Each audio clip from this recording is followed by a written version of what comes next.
Bismillahirrahmanirrahim. Assalamualaikum warahmatullahi wabarakatuh.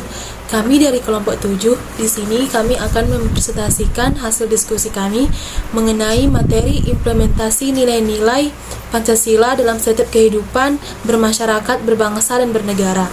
Baiklah, sebelumnya kami akan memperkenalkan anggota kelompok. Saya sendiri Wira Zartika. Saya Ardo Septianda. Saya Oriza Satifah. Saya Arnold Skandari. Saya Catherine Natasha. Saya Nurul Aisyah Zamran. Saya Raja Geoswara. Baiklah, selanjutnya kita masuk ke dalam materi yang pertama. Kepada Saudara Nurul, dipersilahkan. A. Konsep dan urgensi implementasi nilai-nilai Pancasila dalam setiap aspek kehidupan bermasyarakat, berbangsa, dan bernegara. Pancasila sebagai dasar negara bermakna bahwa Pancasila dijadikan pedoman dalam bertingkah laku, dalam kehidupan bermasyarakat, berbangsa, dan bernegara. Pancasila selain sebagai dasar negara juga merupakan pandangan hidup bangsa Indonesia. Sejarah telah mengungkapkan bahwa Pancasila adalah jiwa dari seluruh bangsa Indonesia yang mampu memberikan kekuatan hidup kepada bangsa Indonesia serta membimbingnya dalam mengajar kehidupan lahir batin yang makin baik di dalam masyarakat Indonesia yang adil dan makmur. B. Alasan mengapa diperlukannya implementasi nilai-nilai Pancasila dalam setiap aspek kehidupan bermasyarakat, berbangsa, dan bernegara.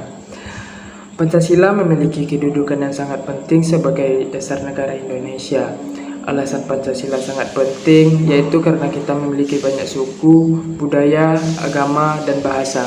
Juga secara demografis, kondisi wilayah Indonesia sangat besar dan terdiri dari pulau-pulau yang dipisahkan oleh laut yang sangat luas. Ini membuat Indonesia sangat cepat berkembang, tetapi juga dapat membuat kehidupan di Indonesia menjadi banyak pandangan sehingga terjadinya perpecahan. Sumber historis dari Pancasila. Yang pertama yaitu sila ketuhanan yang Maha Esa. Pada zaman dahulu hingga sekarang, masyarakat Indonesia selalu terpengaruh oleh ajaran keagamaan. Contohnya pada abad keempat, masyarakat terpengaruh dengan agama Kristen. Lalu pada abad ke-7, masyarakat terpengaruh dengan agama Islam. Lalu pada abad ke-14, masyarakat terpengaruh dengan ajaran agama Hindu-Buddha. Namun, pada masa sekarang, masyarakat Indonesia telah menganut ajaran agama mereka masing-masing. Hal tersebut dapat dibuktikan dengan masih berlangsungnya sistem penyembahan dari berbagai kepercayaan dan dalam agama yang ada di kehidupan di Indonesia. Yang kedua yaitu sila kemanusiaan yang adil dan beradab. Nilai-nilai kemanusiaan masyarakat di Indonesia dilahirkan dari perpaduan pengalaman bangsa Indonesia dalam menyejarah. Sumber sosiologis Pancasila sebagai sistem filsafat dapat digolongkan ke dalam dua kelompok. Pada kelompok pertama, masyarakat awam yang memahami Pancasila sebagai sistem filsafat yang sudah dikenal masyarakat Indonesia dalam bentuk pandangan hidup, way of life, yang terdapat dalam agama, adat istiadat, dan budaya berbagai suku bangsa di Indonesia. Yang kedua, ada masyarakat ilmiah akademis yang memahami Pancasila sebagai sistem filsafat dengan teori yang bersifat akademis. Sumber politis implementasi nilai-nilai Pancasila. Pada awalnya, Pancasila merupakan konvensi politik yang kemudian berkembang menjadi sistem filsafat. Dapat diklasifikasikan ke dalam dua kelompok. Kelompok pertama yaitu meliputi wacana politis terhadap Pancasila sebagai sistem filsafat pada sidang BPUPKI, sidang PPKI, dan kuliah umum oleh Bapak Presiden Soekarno antara tahun 1998 dan 1959 tentang pembahasan sila-sila Pancasila secara filosofis.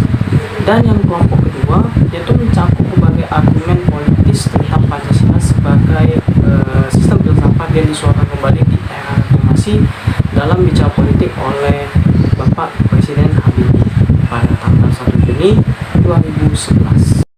Argumen tentang dinamika dan tantangan implementasi nilai-nilai Pancasila dalam setiap aspek kehidupan berbangsa, dan bernegara. Dinamika dalam mengaktualisasikan nilai Pancasila ke dalam kehidupan bermasyarakat, berbangsa, dan bernegara adalah suatu keniscayaan agar Pancasila tetap selalu relevan dalam fungsinya memberikan pedoman bagi pengambilan kebijaksanaan dan pemecahan masalah dalam kehidupan berbangsa dan bernegara. Di lain pihak, apatisme dan resistensi terhadap Pancasila bisa diminimalisir.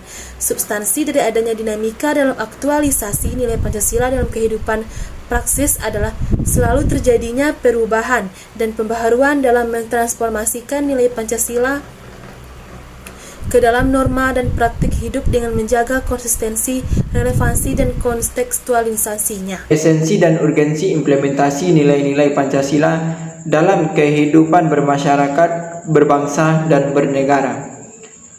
Dalam sila-sila Pancasila terdapat patokologi budaya Pancasila, yaitu bisa menghancurkan setiap nilai-nilai yang terkandung di dalamnya.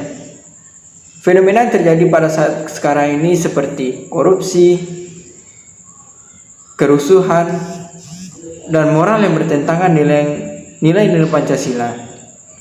Ada beberapa contoh penerapan esensi Pancasila, yaitu 1. Pada sila pertama.